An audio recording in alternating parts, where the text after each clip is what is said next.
Hello, hello. Welcome back to the podcast. I'm Ryan, the pessimist. And I'm Carlos, the optimist. And together we're optimist versus pessimist. OVP. Did you forget what we worked together there? I did almost. Like, the sum of our parts, I forgot. Why are we even here?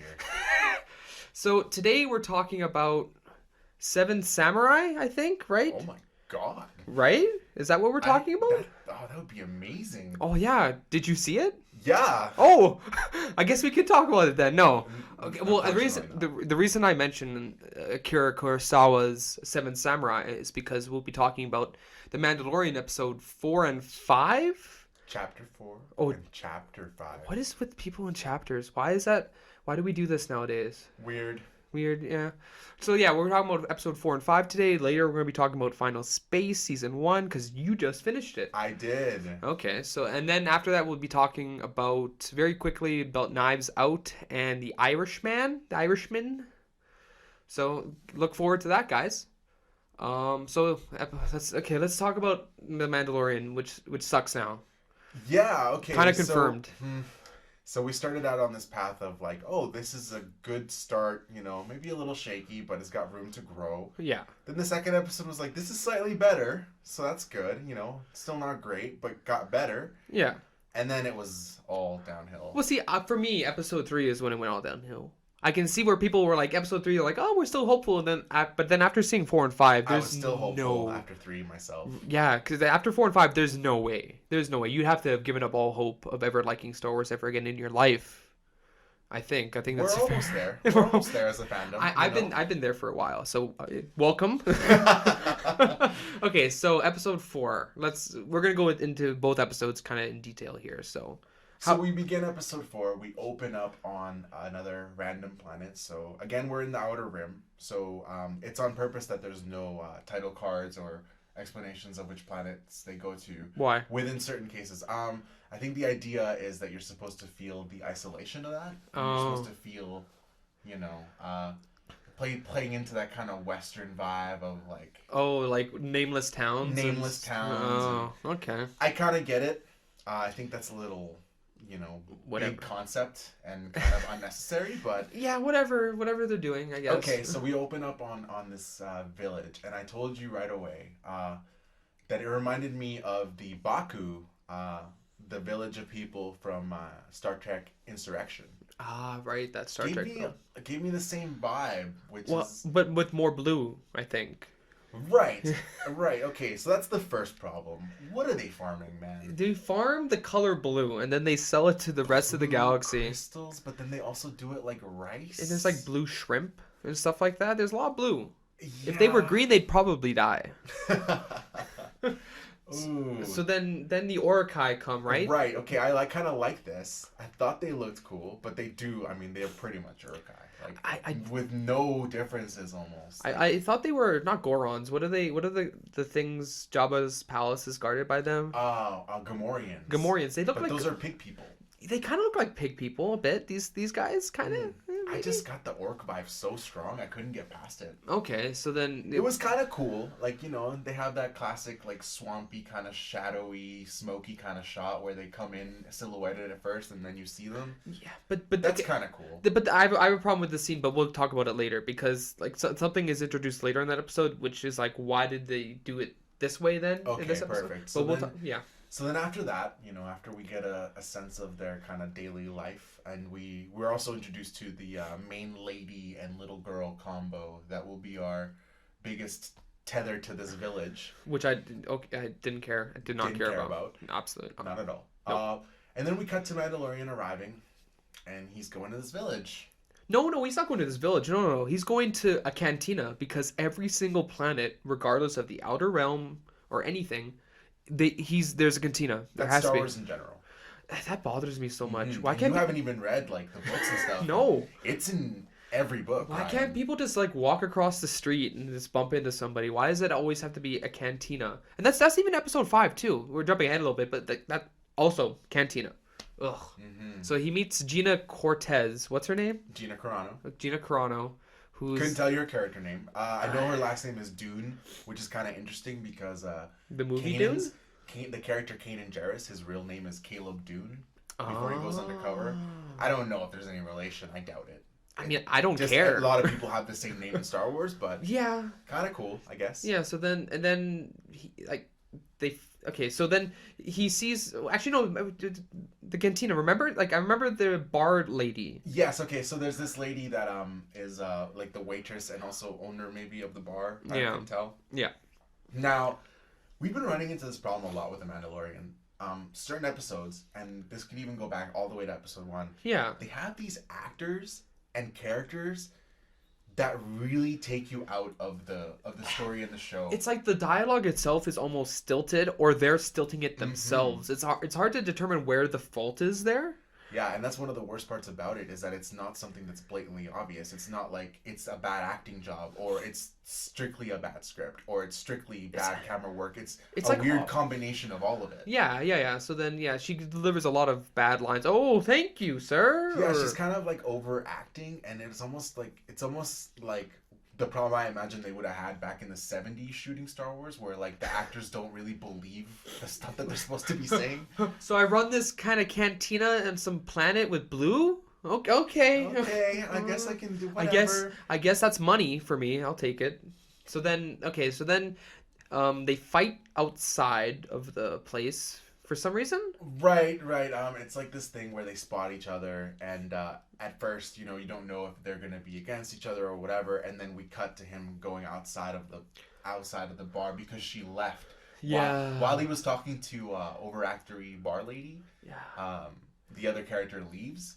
And so that's why he ends up going outside. Did she James Franco that? Like in Spider-Man 3 when like a thing went by and he disappeared? Absolutely. Okay. Oh, deep cuts. Only the deepest of cuts, really. Yes. Okay, so then now actually before we move on from the bar scene, I don't remember the specific dialogue, but I know that Gina Carano's character spouts off some like dialogue about the New Republic.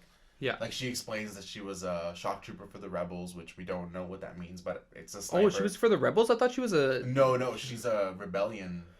Why would you call it a trooper, then? Because, like, shock trooper, I think about stormtroopers. So, no, like, I agree with you. It's a very weird kind of thing. Yeah. Little nitpick, but kind of weird. Kind of weird, yeah.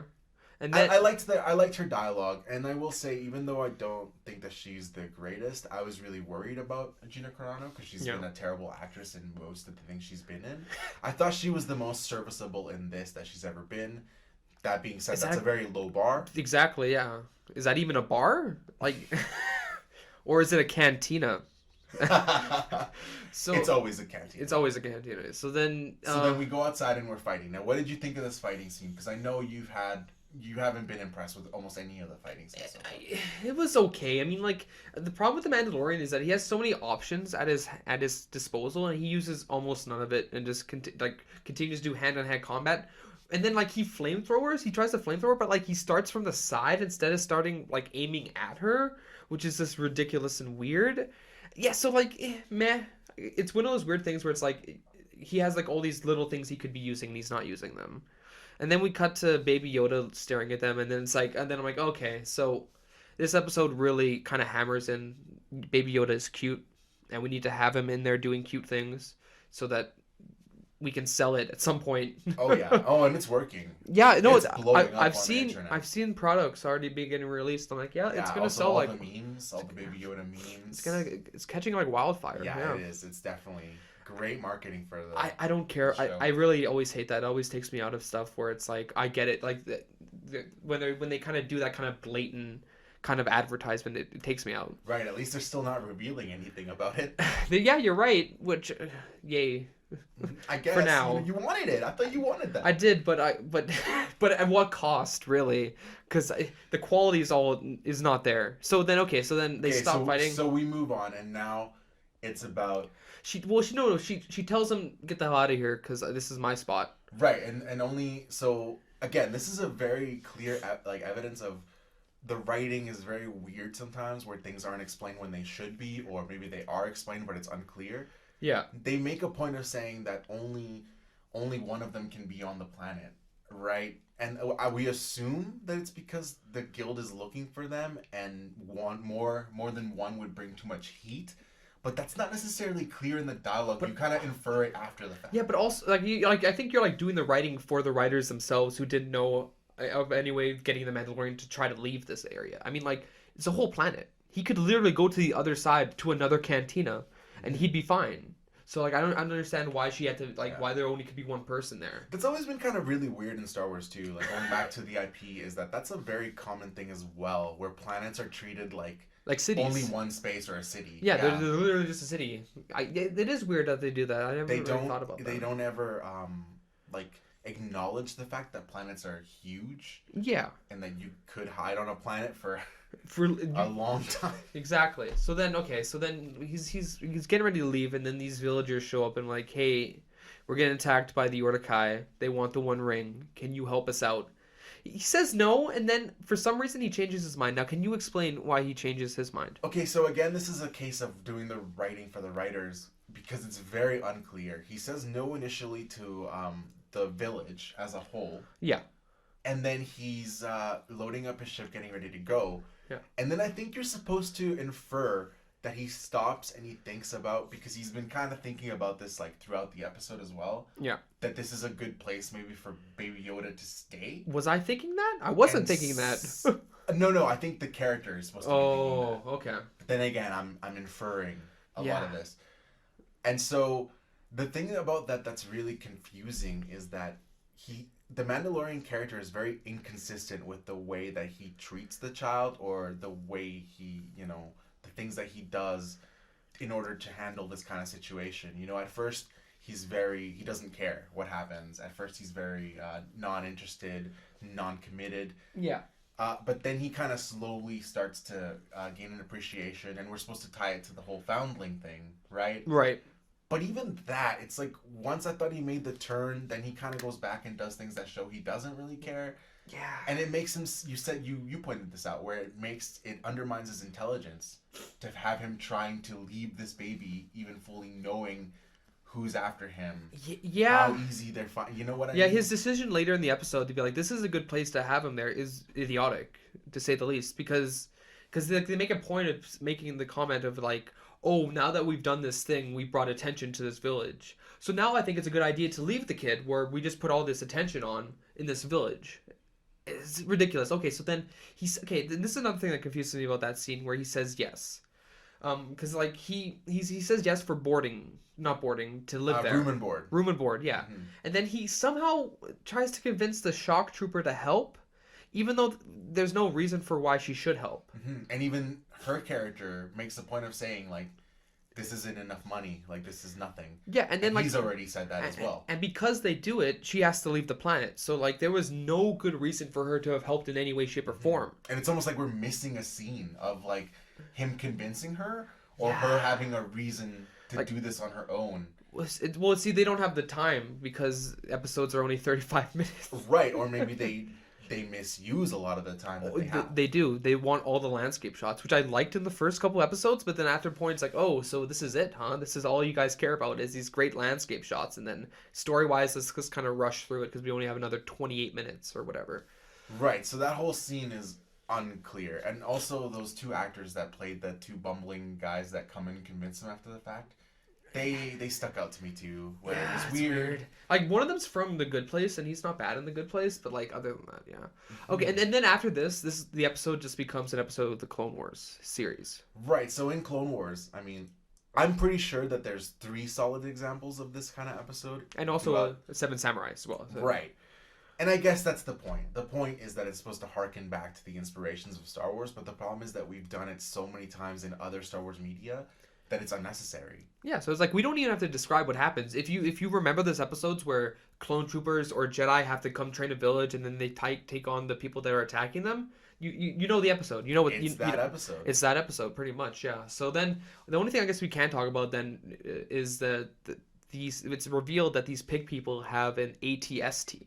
Now there's something that really bothered me about the ATST. Yes. And that it acted very animalistically. Right. Like it reacted in real time to a lot of things, like because they set up a trap for it so they can destroy it. and like it's about to step, and then it kind of like knows it's not that it's a big that it shouldn't step there, and it kind of like moves its head in an awkward way, like something like an animal that was like looking at something that was suspicious. So like, is it that made me think that like, is there a guy in there or is there not a guy in there? It doesn't seem like there was a guy in there, but in my experience, in Star Wars experience, and like they show in Return of the Jedi, don't they? Yes. That there's people in there. So Absolutely. Like it seemed odd behavior. Yeah, and so this is very interesting because it's a very obvious stylistic choice, right? Yeah. So I'm sure Bryce Dallas Howard, she wanted it to seem, instead of a machine, she was going for make it seem like it's an actual creature, which stylistically is very interesting. And even the first shot where it's kind of coming out of the trees and it looks like a monster is a very cool shot. Yeah. But then it's so hard to suspend your disbelief at that choice. Yeah. Because it's almost right away you feel like there's not a guy in there. It's like an actual alive monster. Now we know that there is. We know it's a military vehicle, and I guess we have that knowledge. But just in those scenes, the way that they're shot, it's very hard to suspend your disbelief. Yeah. And it kind of takes you out of it. Yeah, so then... Yeah. Because a driver, like, it's almost like a driver wouldn't have been able to see that trap was coming, the way it was so dark and the way that it was... You know what I mean? Yeah. I definitely agree. And then, like, yeah, you get all the action where, like, they're defending the village from these pig people. Also, now that we've brought up the ATST, it goes back to the first scene. Why didn't they use that first? Why were they keeping that to themselves? Again, unclear. Because they knew that they had the ATST, yes. And they didn't use it. Right. Why? Oh, okay. Because they wanted the reveal in the episode. But this is where, again, in a well-crafted story, you plan for these kinds of things. You work around them. You write around them. But there's holes missing in Mandalorian where there is that question. Why didn't they use this right away? Yeah. Like, why? And it's so hard to then appreciate the better aspects of the episode once you're constantly being taken out of it that way. It's become more apparent to me that Pedro Pascal is holding up this show. It's his show and he's carrying it, but like it's going to be not enough at some point, because like again, like all the other actors for some reason are either saying bad dialogue or themselves are not fit for the role. And like he's the only one that seems to make sense and fit, even though he makes a lot of dumb decisions a lot of the time. Right. This is another nitpick for this scene, but I think it bears repeating and just also is a microcosm of the things that are starting to crop up as wrong with Mandalorian. Yeah. When the ATST shows up at the village, Yeah. It shoots one of the houses, and then it just stops, and it doesn't shoot the rest of the village. Why is that? Yeah. Why is that? Because we need a village at the end of the episode. That's safe, yeah. Absolutely. And even the way that this battle ends up being shot, it's awkward. Like, I knew I was supposed to understand that Gina Carano's character was going to take it out using the sniper abilities that she's supposed to have. Yeah. But then she hides, at a part of the swamp that's like really close to the ATST, and it's kind of weird and awkward how that whole thing goes out. It's weird how they hyped up the ATST, because did they forget that the Return of the Jedi happened when like two logs smashed it together? Oh, I guess that was Brexilian wood, which is known for its strength and ability to just destroy other materials. Exactly, yeah. Right. So is there anything else that's notable in the episode? Obviously, like after the fight's done, he for some reason, even though he drew a lot of attention to the village, thinks that he's gonna keep Baby Yoda there. And then a sniper... Another bounty hunter shows up. And almost kills it. Like, why was... Okay, so then Gina Carano... Did I say her name properly? Right. She stops him. But, like, why was she so outside of the village, so far outside of the village, to take out that sniper when she was walking around? Was she leaving? Like, I don't know. I don't know. Unclear. Very, very unclear. And then... Yeah, the episode ends and he leaves, and I guess there was a romance thing potentially with the with the lady. Oh, right, we forgot to get into this scene where they go into a little bit more of the Mandalorian lore. Oh, I guess that's where Mandalorian has a scene with this lady. I don't know if she's the leader of the village or she's like the only hot MILF that they have there. That's what it feels like. So he explains that he hasn't taken off his helmet in many years. It's part of their culture, which I just assumed kind of gets into it, which is a cool scene, except for the fact that right after he takes off his helmet right next to an open window. And there's like, and then there's clearly kids playing outside there. And the door of the hut is open also. Yeah, so like it's not. All they have to do is just kind of look left, and it's like, oh, there's Pedro Pascal. Like, oh yeah. That's what he looks like. I love that guy in Game of Thrones. He's great. Yeah. Yeah. So that was kind of weird. Episode 4, mediocre. Oh, like I think even beyond mediocre. I think that it was pretty like almost unwatchable because like within the first 5 minutes I knew what the story was going to be and there was nothing in it that surprised me other than the bad stuff that they had. Right. And also Clone Wars has done that episode better, I think. I think so. I agree. Which I definitely is crazy because it's animated. Okay. Yeah, it's true. Wild. Okay. So yeah, bad episode. Meh. And then we go to episode 5, which is also another meh episode. This is the second episode directed by Filoni, which is interesting. Yeah, I guess I don't know if I want to blame him for any of this stuff. That's so. It's hard to say. If it's his fault or if it's other factors. Isn't it Johnny Boy's story? So isn't it his fault? It's okay. Okay, this is what bothers me about these 2 episodes. I'm just gonna because like the first 3 episodes are pretty interconnected, right? And then after that, it's been a bunch of filler, where it's like he goes to a planet, helps something, and then leaves. And this is very similar. He goes to a planet. He goes to a planet to fix his ship and then he leaves. Right. So it's like, why are we like? You either have it one of these, either it's interconnected the story or it's filler episodes or it's like episodic. I don't think you can do both. Rebels kind of did it in where you thought a lot of episodes were filler, but then they would come back in the later parts of seasons and make references or tie-ins that actually made those episodes become not filler at that point. So like there's a chance that that's happening, but we won't know until we see all 8 episodes. Until like episode 8, where he has to go back to every single planet and recruit the person that helped him. They're setting that up though, like really hard. I don't know. I just get that vibe. Like it seems like he's leaving people at every planet, and then we're gonna have to come back like a band of brothers type thing. How dare you mention something good? Right, okay, because they're taking influence from good stuff. Right, yeah. So, okay, then we start with We open with the space battle. Ugh. Now, you didn't like the space battle. Okay, the space battle itself was fine to a point. Right. And this point is the fact that, like, the big maneuver that he uses to defeat... Because it's another bounty hunter, right? Mm-hmm. The maneuver he uses to defeat that bounty hunter is that he stops the ship abruptly, making the other guy hit him. Now, space is... I would say pretty big. I'm not a scientist. I can't confirm that. But, like, the fact that they were on such, like, the same plane bothered me so much that it was enough for him to actually crash into the ship. It angered me so much. Mm-hmm. So then because of these damages to his ship, he has to land on Tatooine. Mos Eisley, spaceport. That was our only hint that we're on Tatooine, which was cool, actually, to get, like, just a calm conversation pointing that out. Sure, but I didn't like the fact that the first planet that we saw that they were at a cantina was not Tatooine. So we have yet again another desert planet for some reason. That's 3 now. That's 3 now? 3 major desert planets. Why couldn't it just been just give me It should have just been Tatooine from day one. It should have been. All of them should have just been Tatooine. Force Awakens should have just been Tatooine. Yeah, I agree. The beginning of Mandalorian. Again, this is the idea where it's like they don't understand that like a planet could have many different things. Like the whole like junker trader thing in Force Awakens could be on another side of the planet, which would totally make sense. Which would be fine. So then and actually better. Better for building lore, better for world building. I think so. Okay, so then all right. So then he lands. He has to get the ship fixed. Princess Caroline from BoJack Horseman.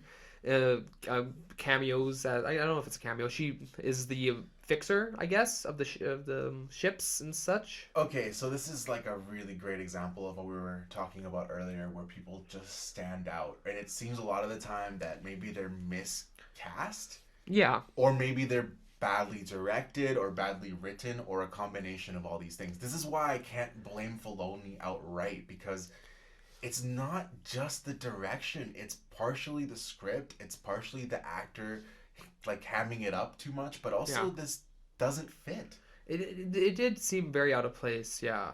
You did get to have those dumb things that were introduced in episode 1, right? The pit droids. Yes. For anybody that played episode 1 Racer, going back to our video game episode. Yeah. Yes. Oh, I love pit droids. They're such a cool little Star Wars design.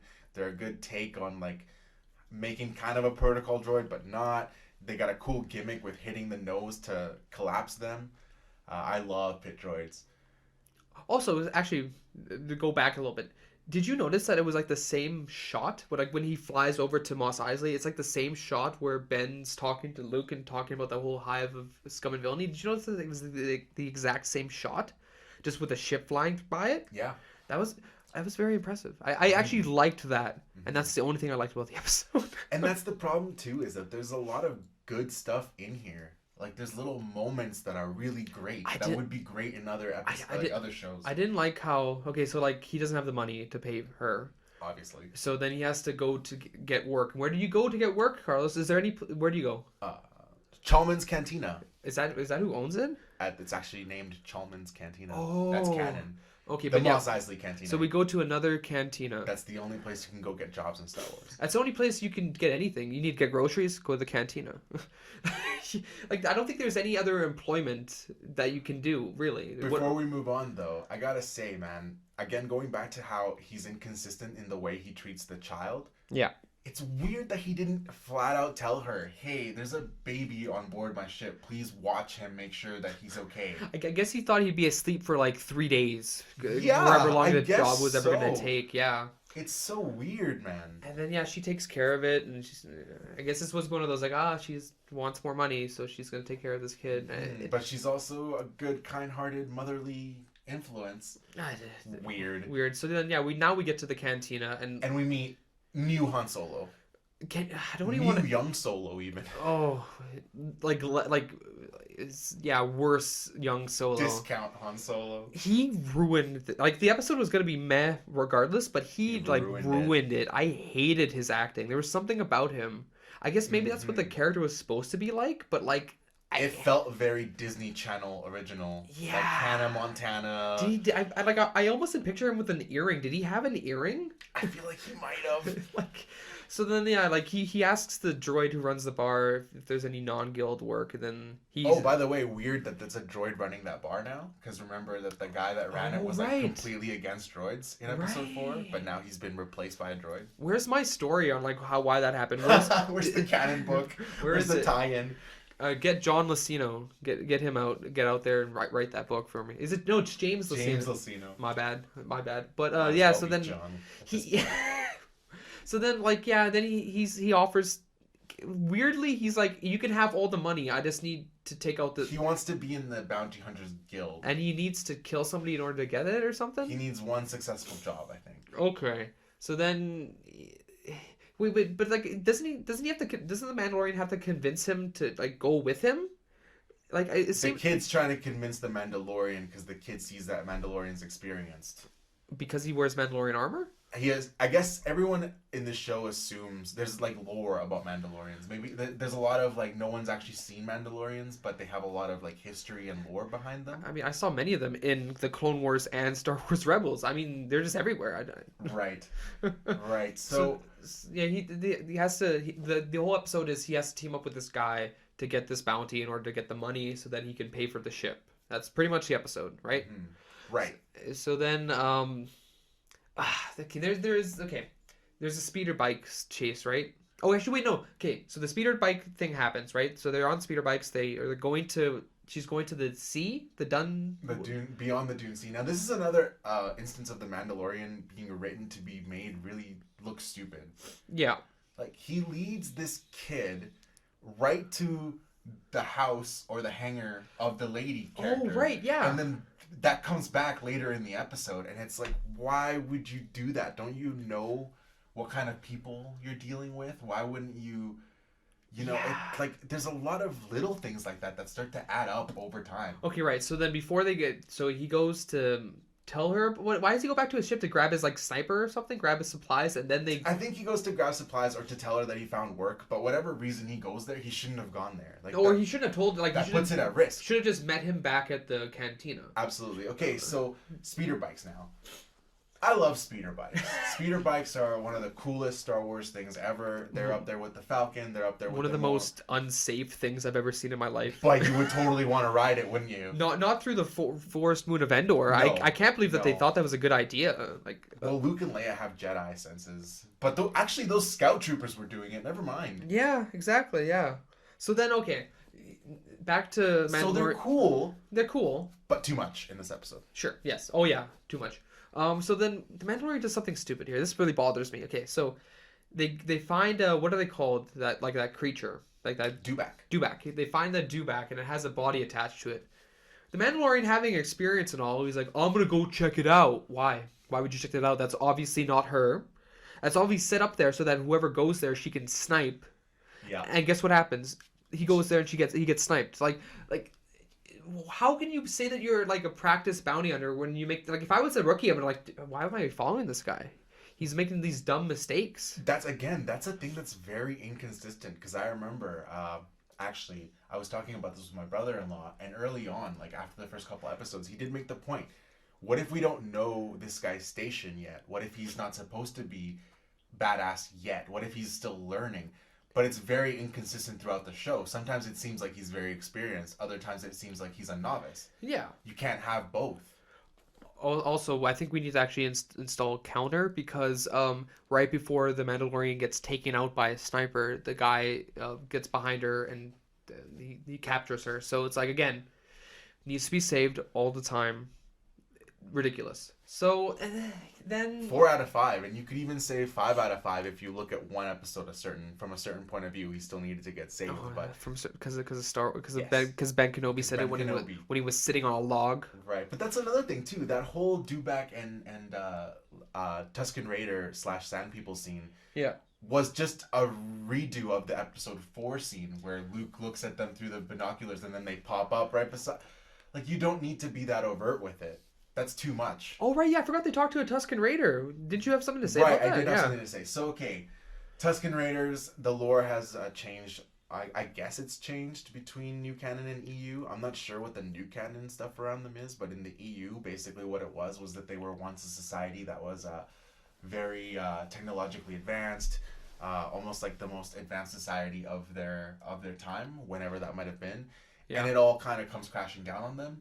And so that's why they revert back to being tribal, because they figured like we had our own hubris and it brought us down and we're never going to do this again. As a result, they become really against technology, but they begrudgingly use technology to survive in a world that is, completely run by technology. Yeah. Now, I guess you could say that that's still true because what ended up happening is he traded the macro binoculars for passage through. Yeah. I thought that was kind of cool. But then again, I wish I would have gotten more with them. I wish maybe Mandalorian could speak to the Tusken Raiders. No, he did charades. He did sign language stuff, which was okay, sure. Yeah. But I mean, he spoke Jawa. I think it'd be cool if he spoke like he could speak to the Tusken Raiders, or if we would have gotten subtitles for them. You know what I would have enjoyed actually? Like maybe the Tusken Raiders actually escort them across. That would have been interesting. Mm-hmm. Like, or to actually see a Tusken Raider village. Or something like that. That would be interesting. But we're not here to do interesting things. No, we're here to move on. We're here to move on. And then the rest of the episode bothers me for this one reason. Basically, he leaves because his speeder bike got damaged in the chase or whatever, and he has to go back and get the dewback so that they can all travel, capture the bounty. Okay, why not kill her?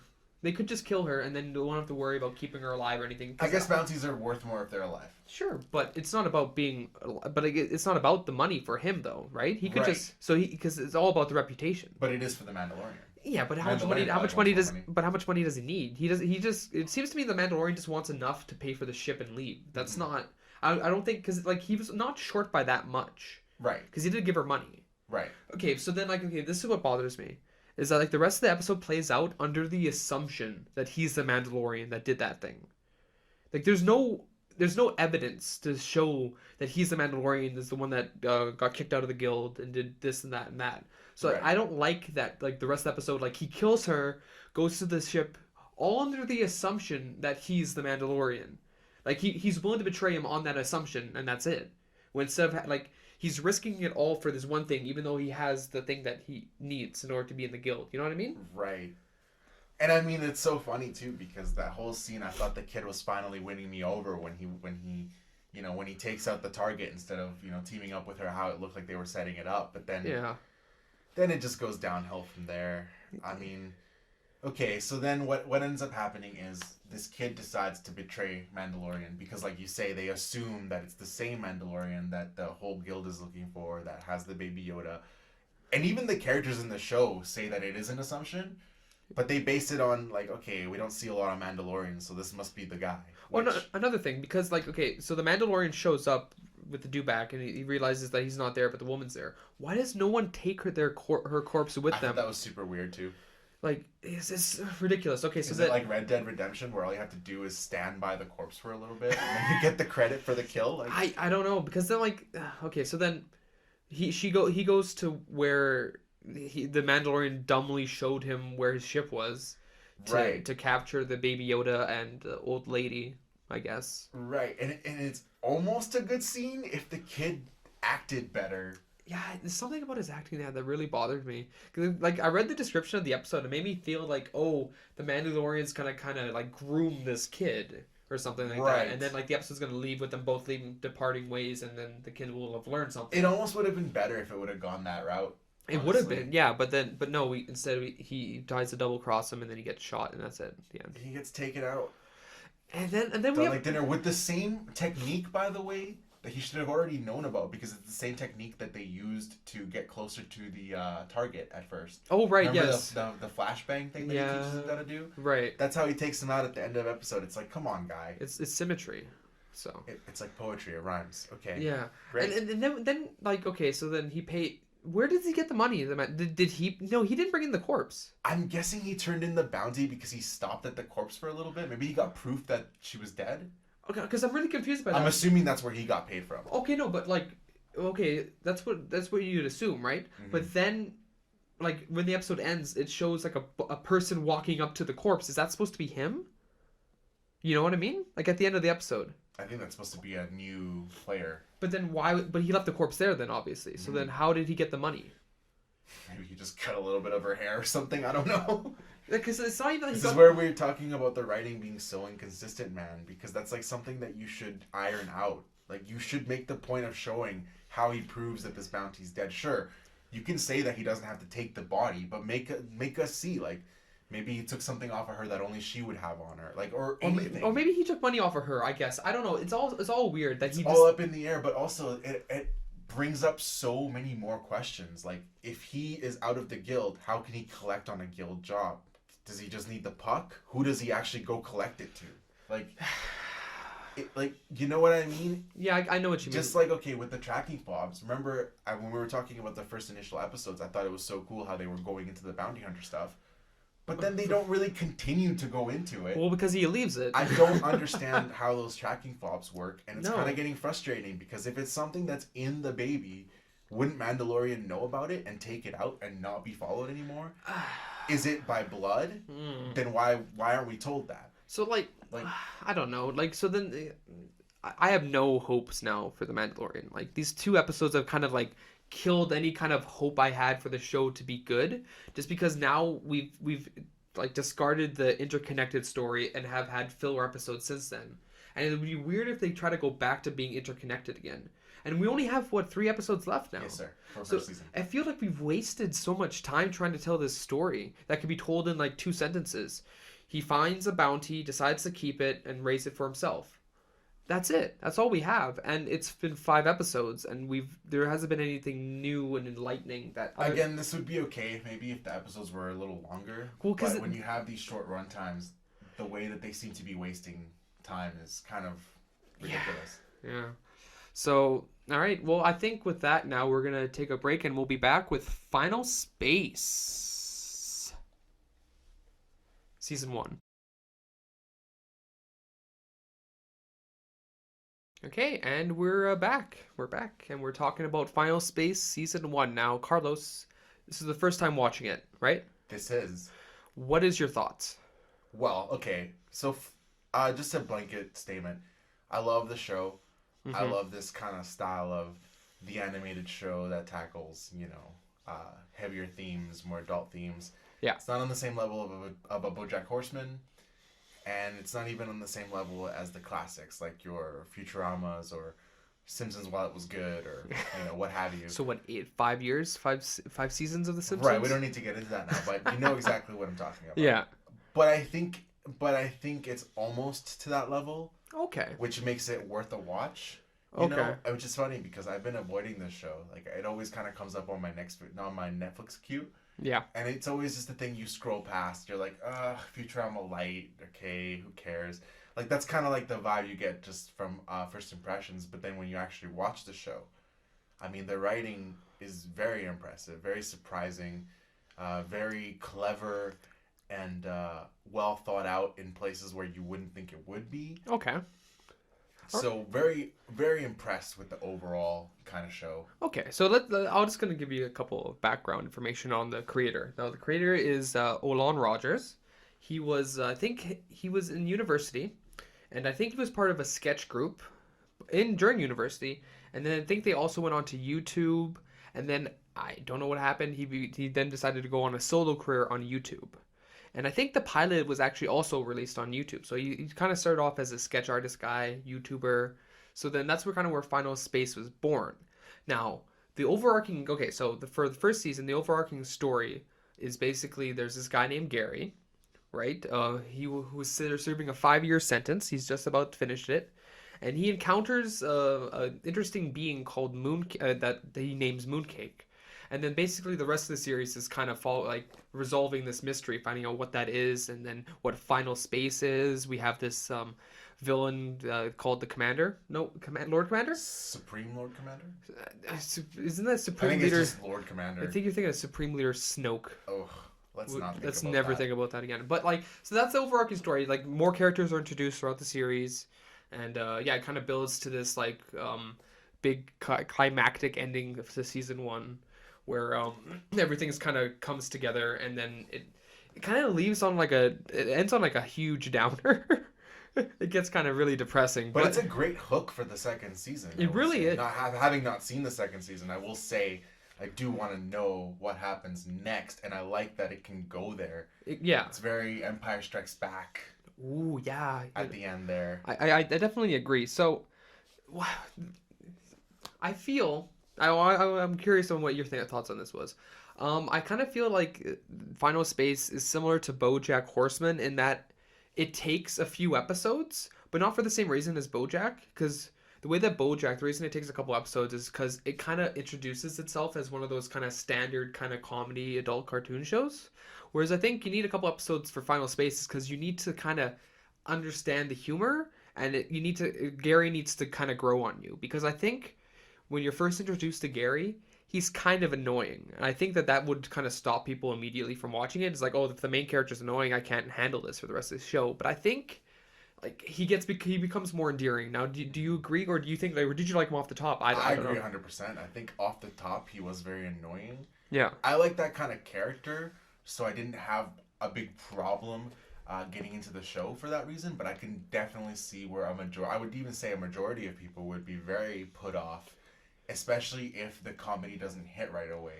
Right. And I feel like there's a truth to Final Space in that, where it needs at least 3 episodes for you to, like you said, get used to the style of comedy. And also, it takes more than 1 episode because to appreciate the subtlety in the writing, you need to see where they're kind of going. Okay.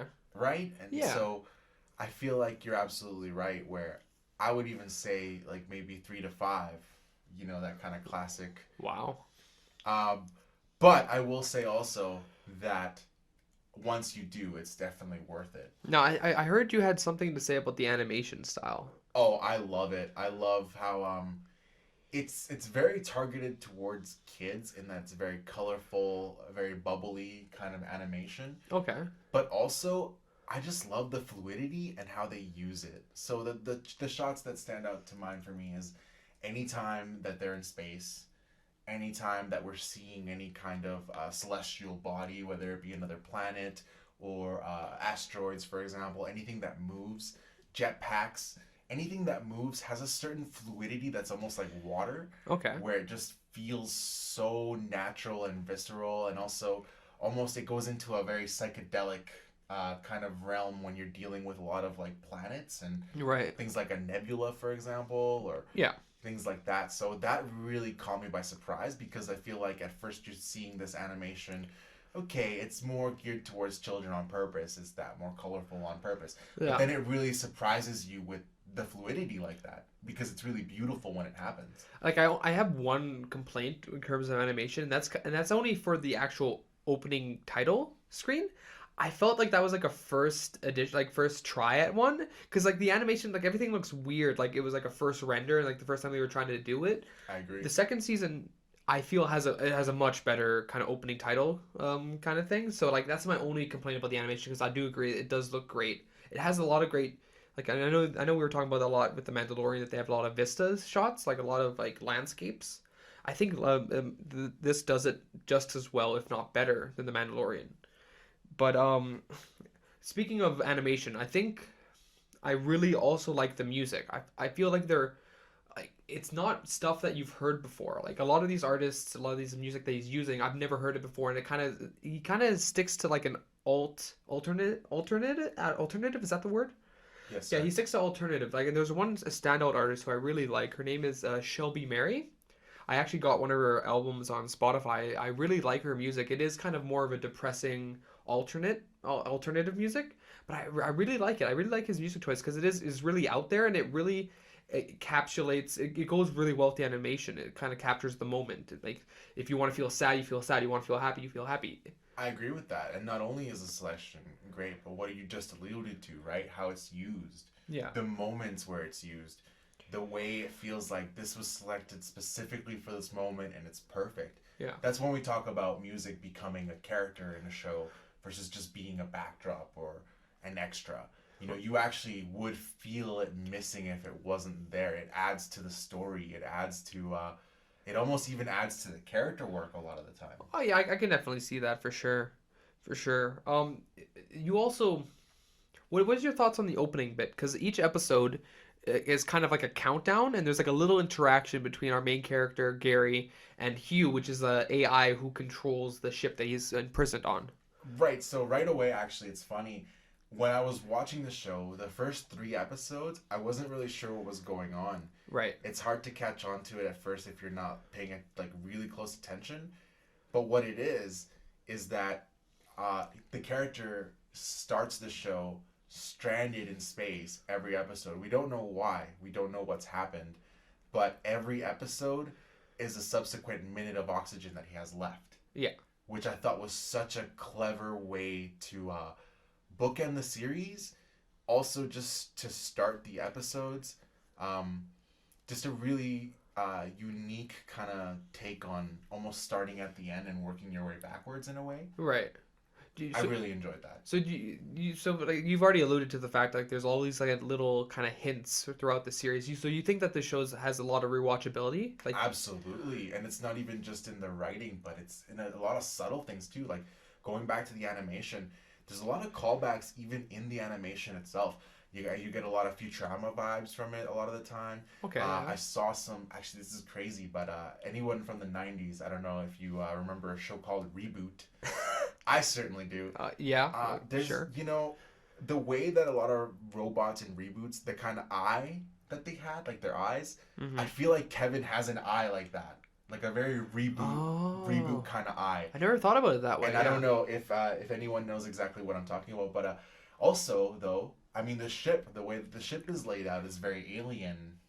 Okay. Very, you know, in an animated version, but still almost feels like callbacks to Alien, callbacks to 2001: A Space Odyssey with Hugh, like Right. And I think those things are genius, and there's so many of them, and they're so subtly placed throughout season 1 that I think that there is a huge rewatchability factor to the show in general. Okay. Yeah, I definitely agree because I've definitely been through the season like more than twice, I'd say even. So like that's kind of a testament to how well it's done. In terms of like, okay, so we've had shows now with like BoJack Horseman, and now I want to include Final Space in the sense that we have this kind of new blending of comedy and drama. where it's not like 90% comedy, 10% drama, where it's like 60-40 or 70-30, something like that, where the drama is playing more of a role.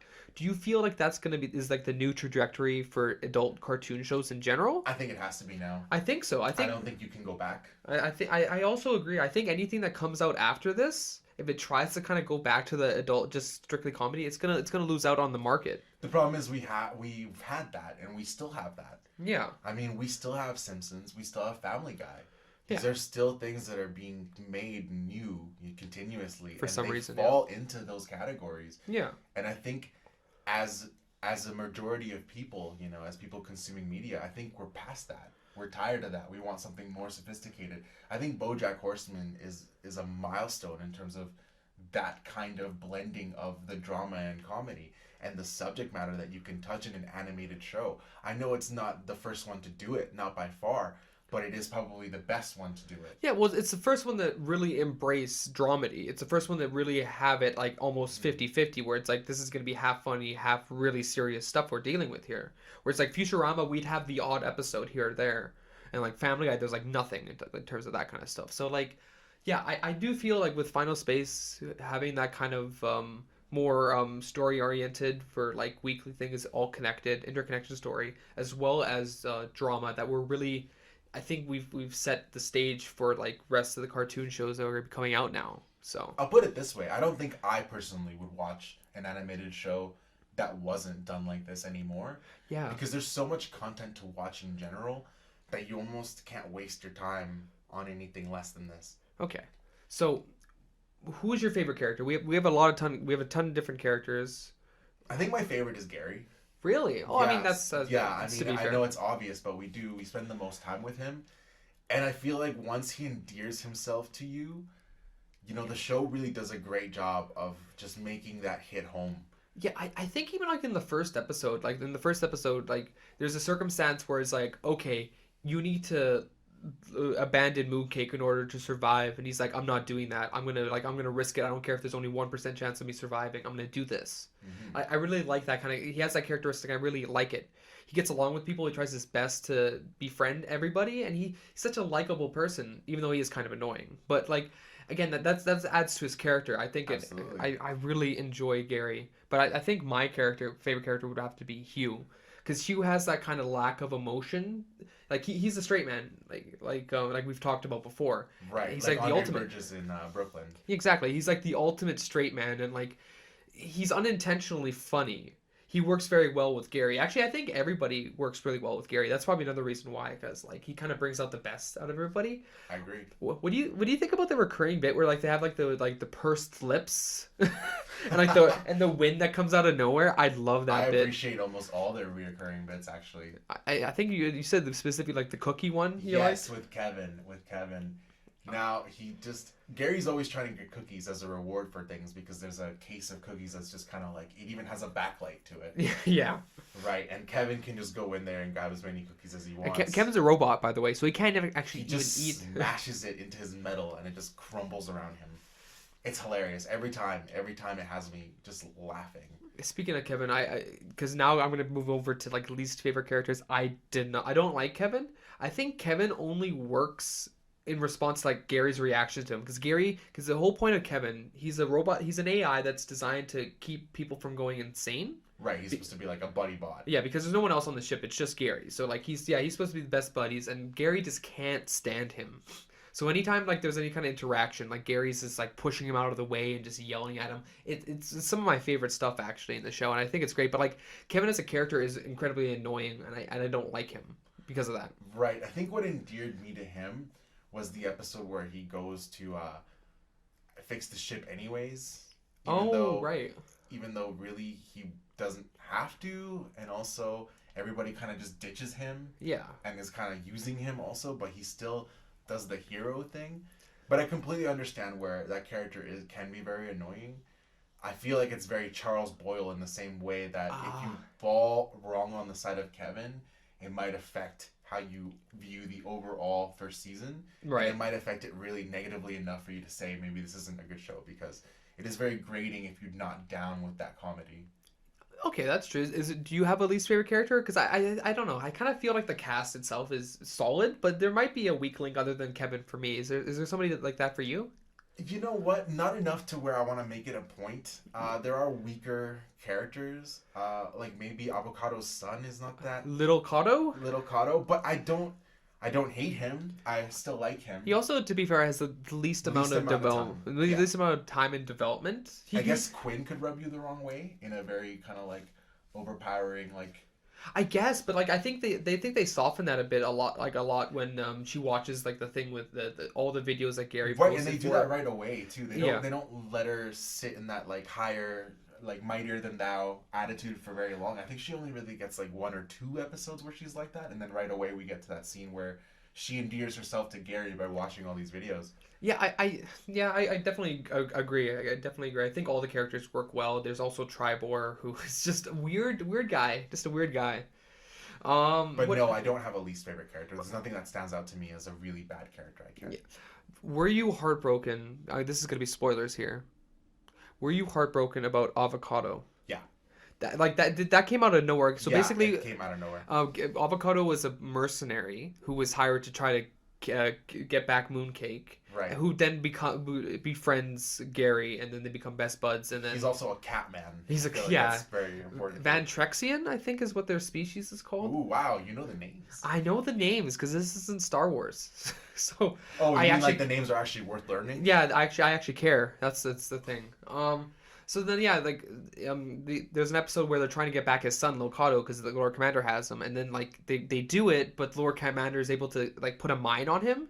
So then Avocado has to sacrifice himself in order to save his son, and it's incredibly sad. The moment is like it hurts every time I watch that episode. It does, but that really cemented the show for me. Yeah, One, I didn't see it coming. Two, No. I just didn't think it would go there. You know what I mean? I thought that it had reached its limit of we're gonna push the envelope or surprise you. I thought it had settled into a rhythm. Yeah, you think that like emotionally, like there's gonna be a certain level that we never hit, and then Yes. then it hits it, and then there's also a great like that's a good emotional scene. Another really good one is when Gary goes back to see his father in like the last couple minutes before he disappears or he dies. Right, he gets on the spacecraft and it blows up, I guess. Yes, because he takes the bomb and he realizes he has to blow it up, and Gary's gonna go with him, but he convinces him not to, or no, he tricks him not to. Right. Yeah, that's also very good emotionally. I really like again. That's why I feel this show is kind of setting the trajectory for more adult cartoon shows where it's like emotional impact. That's what people are going to be talking about. That's what kind of drives home the series. I think Even more so than the comedy. Exactly. Yeah, like those moments stick out more than the comedy, and I think that yeah, that's going to be the trajectory for the rest of the cartoon. I'm saying trajectory a lot. I hope it is. No, I really do. I hope that all of the future cartoon shows kind of go in this direction. I guess you could say it might get played out, but I feel like if the writing is solid enough, you could have this style of show go in so many different directions. Yeah. And with so many different premises too that it could be based around, that you could never really run out of doing this style of show in this way. As long as it executes, right? Because this is executing on a very high level. I definitely agree. What did you think about Lord Commander played by David Tennant from Doctor Who? I think he's one of the best villains I've seen in a very long time. Really? I mean, like, I think he's good. I wouldn't say he's the best just because we don't get much development from him. I guess I want to say that because I was surprised by him. Okay. Like, I understand, like, the dichotomy of having a very small, very weak-looking character be this all-powerful bad guy with a very strong power. I just really liked it. It caught me by surprise. You know, while I was laughing, I would laugh at him being silly and little and cute.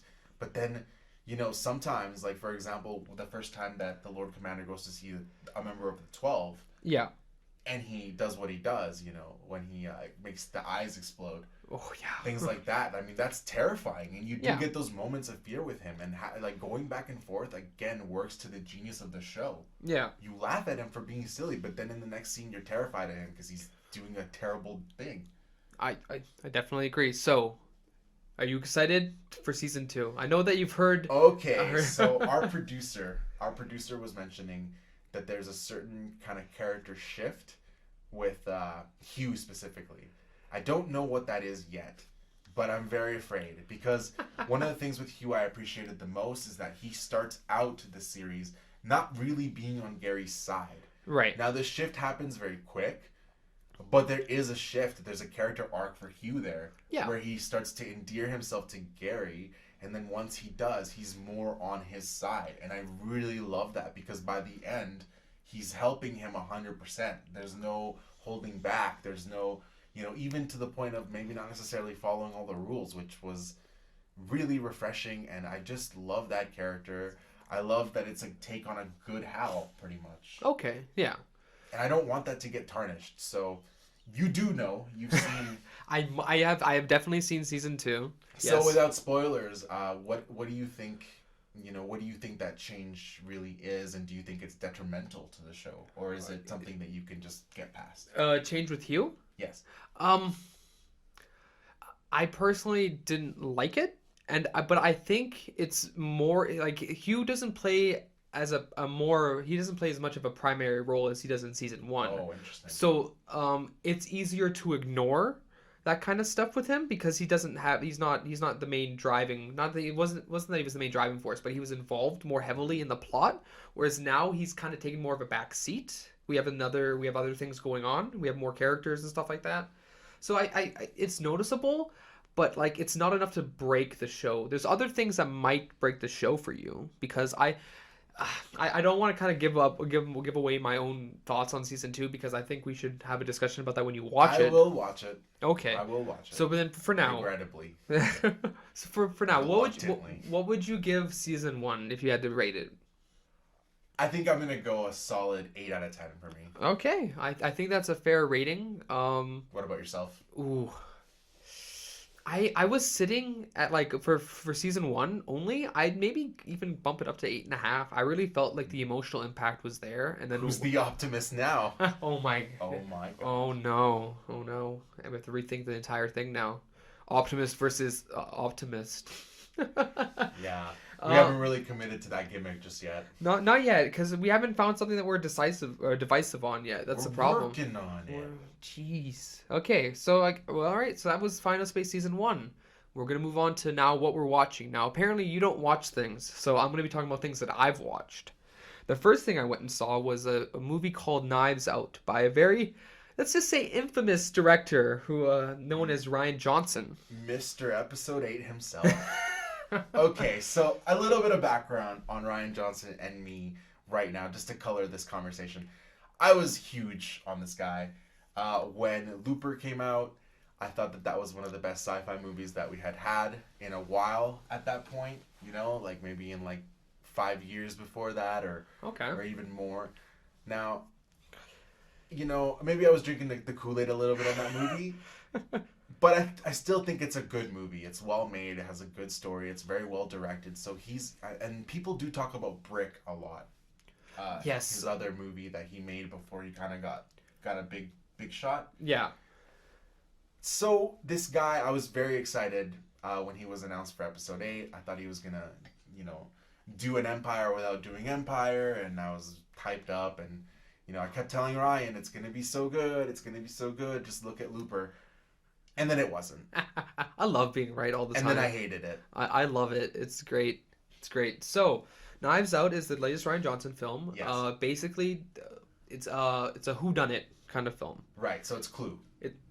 Yes, but now you were trying to figure out what my thoughts were on the show. I was on the movie before our discussion. Yeah, you were very curious. Okay, so I can tell you right now that I really enjoyed it. I actually thought I might even say great. Ooh, that's very encouraging. The first 15 minutes, I was a bit nervous because I was like, "Oh, this seems like it's just going to be a standard whodunit kind of film," or like. Right. But then like by the 20-minute mark, I want to say like your whole idea for how the movie's going to go gets thrown out the window. And then like it makes it intriguing to watch because now you're watching everything. And you're like, okay, so now where are we going to go next? How is this going to work? Like it has a lot of great ideas. And this is actually how you subvert expectations. he found a way to actually do it in a way that is actually satisfying for a viewer, especially for someone who likes interesting, complex, whodunit kind of films. Right. He finds a way to tell that story, but tell it in a very unique kind of way.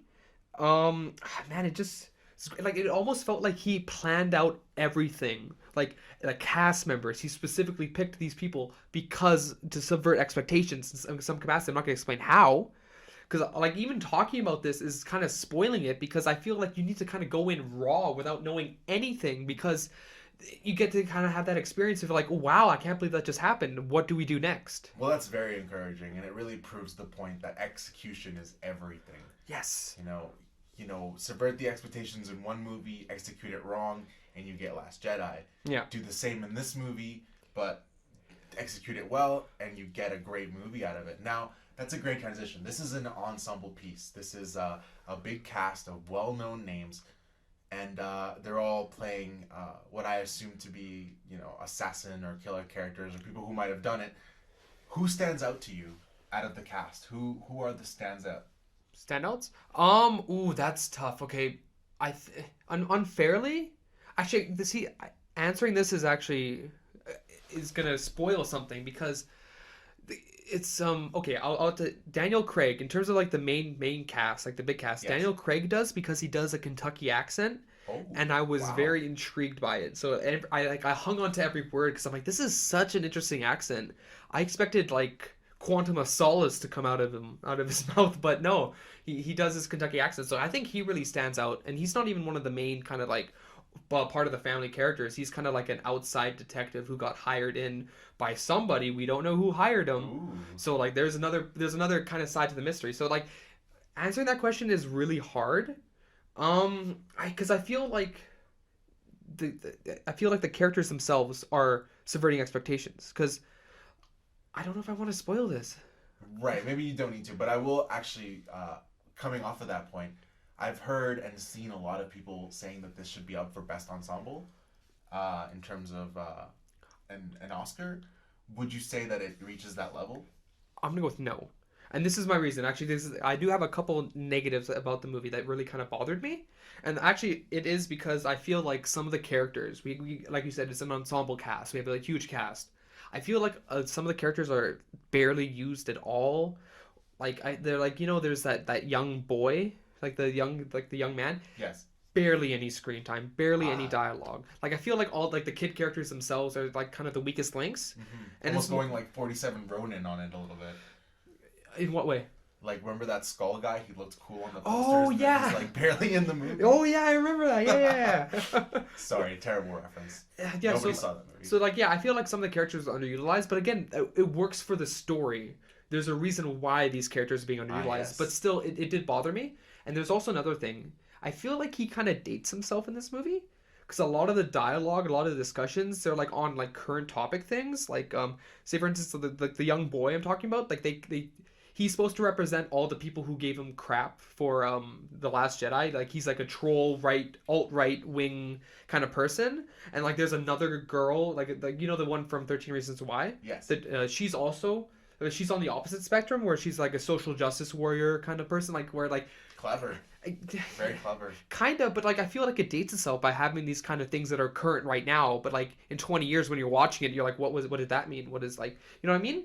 It right. kind of, like it loses that ability to be as timeless as other kind of whodunits are, and I feel like it was unnecessary. Like I get it, he's mad that people didn't like his bad movie that he made, Star Wars, but like it wasn't worth it to make this reference to waste a character or waste two characters to kind of have this more modern interpretation and affect the longevity of the film itself. Exactly, yeah. But again, that could just be me.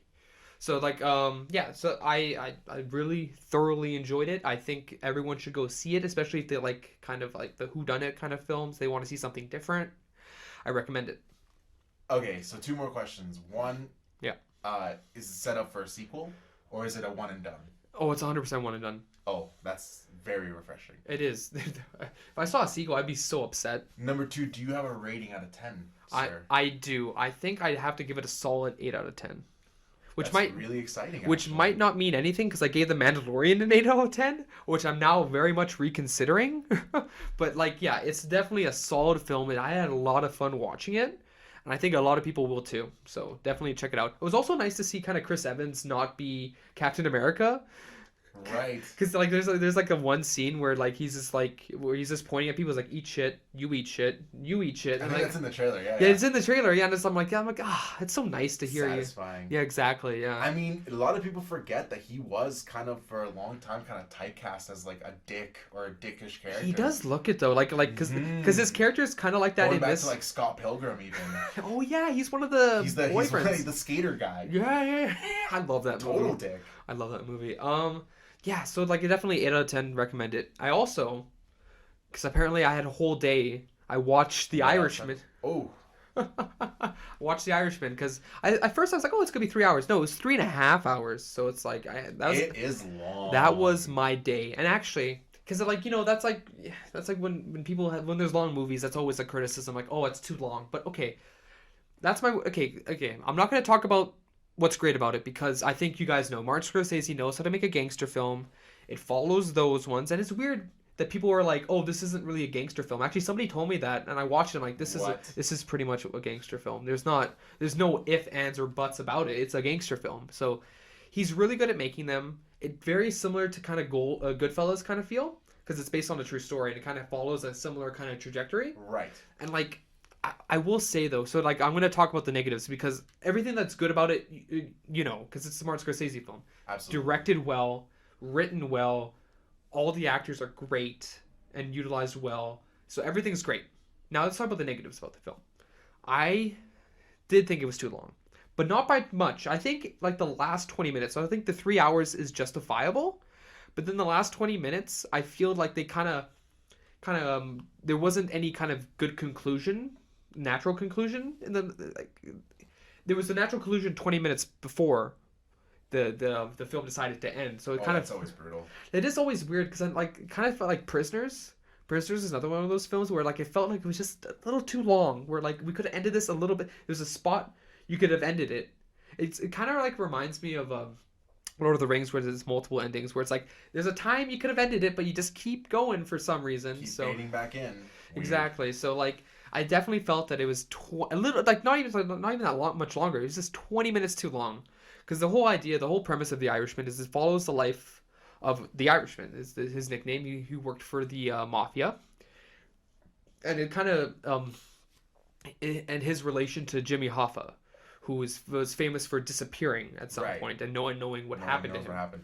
So like all of that is what the story's about. It's like the beginning of his life, middle of his life, and then kind of the end of his life. This character. Okay, so I'm gonna ask you maybe a couple of questions just to further discussion on this. Okay.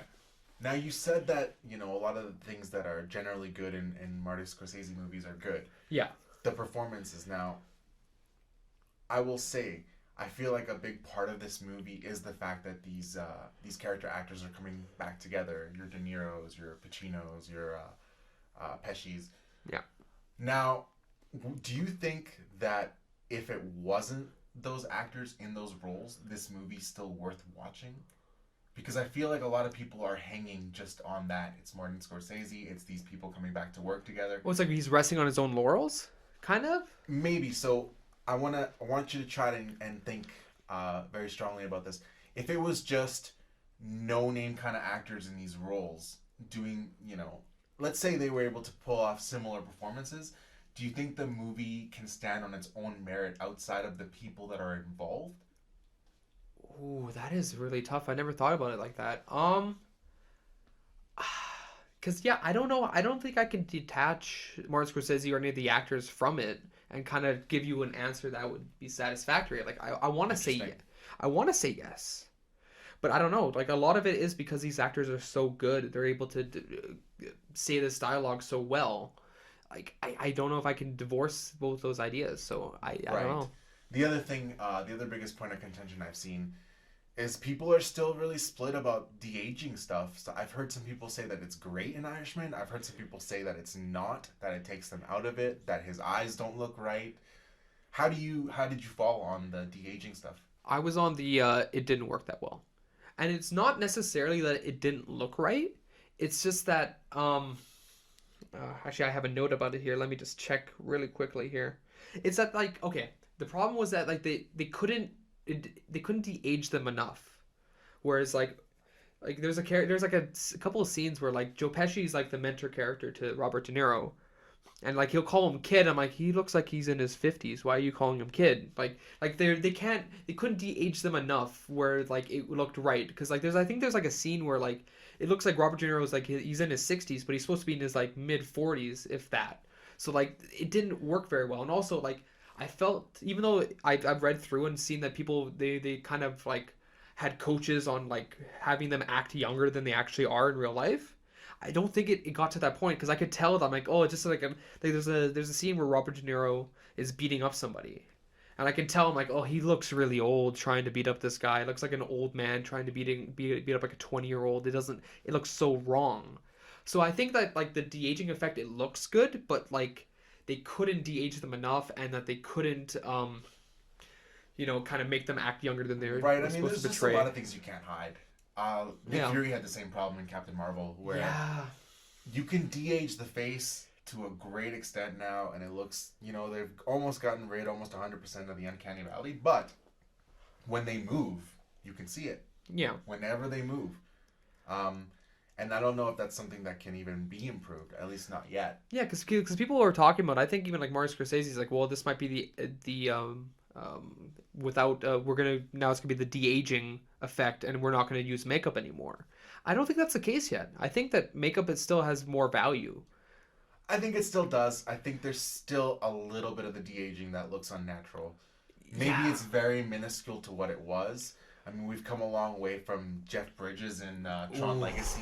Ooh, that's right? bad, yeah. And it's only been a couple of years, so it's impressive the way that that's gone. But like, yeah, but it's not there yet. Having people try to act younger, though, I think is a problem. Like that, you can't really control that. Like if you're 92, like Robert De Niro, you're not gonna be able to do all these other these running or anything that's kind of what these younger characters would be doing. So. Right, it would almost have to get more elaborate, where now they have body doubles as well. At this point, it's like, why don't we just kind of cast younger? Why don't or just find new actors, make new stars. Or okay, but like if you want to have like the beginning, middle, and end of somebody's life, kind of have 3 different actors or something like that portray the same character, and then if you want, you can kind of make kind of what they did with Looper, because you brought up Looper, where it's like kind of make it look like them, a younger version of them, right, like giving Joseph Gordon-Levitt Bruce Willis's nose or something like that. Yeah, maybe do that. So yeah, I don't think it's worth it to have like a 92-year-old actor play like someone in his 30s, 40s, 60s, and whatever. I think it's kind of you're throwing so much money at the wall for that, just for continuity reasons. I don't feel like I've ever been disconnected from a movie when they have a different actor playing a younger version of the character. You know what I mean? Right. Okay. So another question I have for you. Yeah. If you had to pick out of the most legendary, let's say the 3, let's say between De Niro, Pacino, and Pesci, which one do you think gave the best performance? Pesci. Ooh, hands down. Hands down. Because what was very interesting about Pesci is because if you know Joe Pesci, if you've seen his films, he's always the most animated person, right? Like that's kind of like that's why he won the Oscar. Like his character Tommy in Goodfellas was completely animated, and he was great. I loved it. But like he's older now. He's actually retired. Actually, apparently, Martin Scorsese asked him like over 50 times to be in the movie, and he finally said yes. So I really liked the kind of change where like now everything's subtle. Now he's like the big mafia guy. He's not the young person that's like the young hothead anymore. He's the subtle, more respectable kind of person, and I really like his performance in that way. Like again, like Al Pacino's always great. Robert De Niro is always great as well. But like it was nice seeing that change in Joe Pesci's acting, especially this late in the game. So I really enjoyed his performance the most.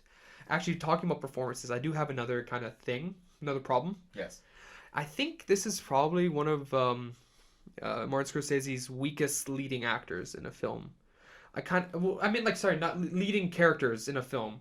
I felt like, because it follows a hitman, and he's pretty much kind of heartless, and he doesn't really have like an arc he goes through the entire series. So it's like he's kind of more like a fly on a wall for a lot of the scenes that are going on. He kind of just says, "Yes, boss, I'll go do that," and he does it. Like goes and does it. He doesn't have that kind of personality like Ray Liotta did, or anything, or any of the other main characters that have been in the film, in Martin Scorsese films. Like he's lacking something. And I think it makes sense because he's like a hitman.